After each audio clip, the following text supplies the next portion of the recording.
نعبد وإياك نستعين اهدنا الصراط المستقيم صراط الذين أنعمت عليهم غير المغضوب عليهم ولا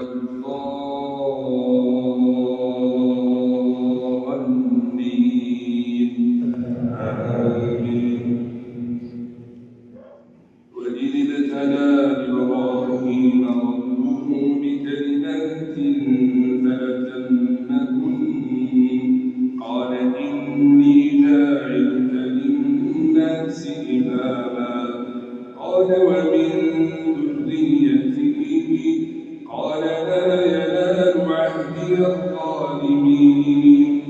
وإذ جعلنا البيت مثابة للناس وأمنا واتخذوا من مقام إبراهيم مصلى وعهدنا إلى إبراهيم وإسماعيل أن طهرا بيتي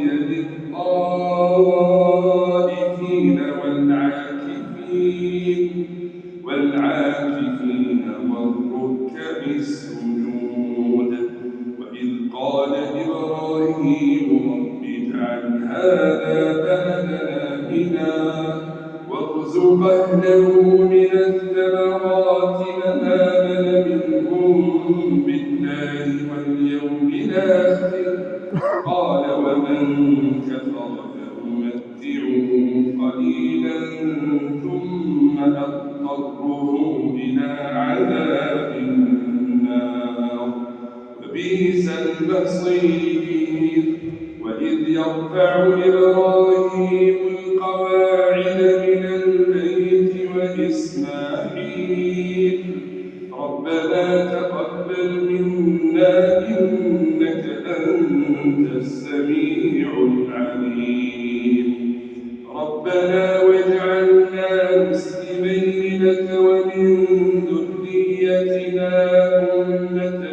أمة مسلمة لك وأرنا مناسكنا وتب علينا إنك أنت التواب الرحيم ربنا وابعث فيهم رسولا منهم يتلو عليهم آياتك